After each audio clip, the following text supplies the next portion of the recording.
Hey, what's going on, you guys? Trev Bucheri here with Body and Soul Transformations. Hope you guys are doing absolutely incredible today here on a pretty brisk day.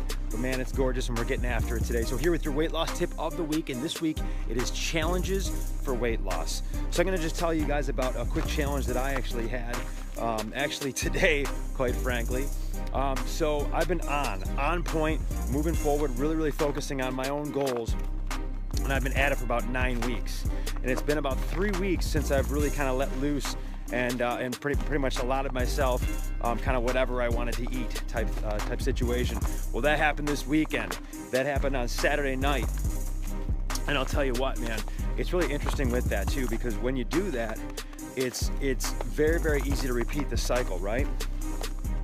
Well, I didn't repeat the cycle on Sunday, but this morning, man, when I woke up, it is Monday morning. And when I woke up, I almost didn't go to my workout, and that is not like me. It was one of those things where you question getting out of bed type situation. I'm wondering if you can relate to that.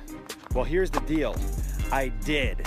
I got my butt out of bed. I made it happen, and I'll tell you what, you'll never regret a workout. You'll never regret a workout, because man, I feel so much better. And it's really interesting because I mean, these challenges are here all the time, not only for you know, we're really for everyone, whether you're you know, a fitness professional, whether you're an accountant, whether you're a doctor, whatever it may be, these challenges are here for everyone. You know, so it really just makes me say to myself, well, how bad do I really want my goals at the end of the day? And at the end of the day, I wanted them pretty damn bad because I got my butt out of bed. So let's be grateful for those challenges. Those challenges actually make us question exactly what we want, what we're going for. So there it is, you guys. Trev Bucheri here with Body and Soul Transformations. Today we were talking about challenges and weight loss. You guys have an outstanding, inspired rest of your day.